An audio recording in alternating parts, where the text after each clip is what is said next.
ಇದಾರೆ. ಇವರು ಹೊಲದಲ್ಲಿ ಜೋಳ ಕೆತ್ತಿ ಬಿಟ್ಟಾಕಿದ್ರಂತ ಪಾಸ್ರೆ. ಮಳೆ ಬರ್ತಾ ಇತ್ತು.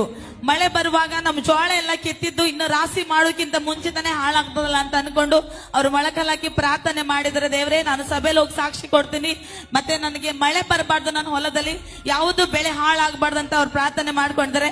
ಎಲ್ಲಾ ಸುತ್ತಮುತ್ತಲೂ ಕೂಡ ಹೊಲದಲ್ಲಿ ಮಳೆ ಬಿದ್ದಿದೆ, ಆದ್ರೆ ಇವರು ಹೊಲಗಳಲ್ಲಿ ಮಳೆನೇ ಬಿದ್ದಿಲ್ಲ ಅಂತ ಹೇಳ್ತಾ ಇದ್ದಾರೆ ಪಾಸ್ರೆ. ದೊಡ್ಡ ಸಾಕ್ಷಿಯಾಗಿ ಅವರು ರಾಶಿ ಮಾಡ್ಕೊಂಡು ಬಂದಿದ್ದಾರೆ. ಮತ್ತೆ ದೇವರ ಅಭಿವೃದ್ಧಿ ಕಡಿಸಿದ್ರೆ 8 ಚೀಲ ಜೋಳ ಆಗಿದೆ ಅಂತ ಹೇಳ್ತಾ ಇದ್ದಾರೆ. Amen amen. ಏನಂತ ಪ್ರೇಯರ್ ಮಾಡ್ಕೊಂಡಿದ್ರಿ ಸರ್? ಅದು ಬುಧವಾರ ದಿವಸ ಕಿತ್ತು ಬಿಟ್ಟಿದೆ ಸರ್ ಹೊಲದಾಗ. ಮತ್ತೆ ಗುರುವಾರ ದಿವಸ ಮಳೆ ಅಂದ್ರೆ ಮಳೆ ಬಿದ್ದಿತ್ರಿ. ನಮ್ ಪೂರ ಎಲ್ಲಾ ಅಂಗುಳ್ ಪಿಂಗುಳ ಎದ್ದಿದೆ ಸರ್.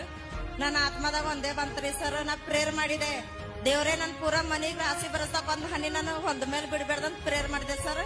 ಮತ್ ಶುಕ್ರವಾರ ದಿವಸ ನಾ ಹೊಲಕ್ ಹೋಗಿದ್ದೆ, ಅಲ್ಲಿ ಪ್ರೇಯರ್ ಎಣ್ಣೆ ಹಾಕಿದೆ ಸರ್. ಮತ್ ಶುಕ್ರವಾರ ದಿವಸ ಅಂದ್ರೆ 3 ದಿವಸ ಪೂರಾ ಕಂಟಿನ್ಯೂ ಪ್ರೇಯರ್ ಮಾಡಿದೆ ಸರ್.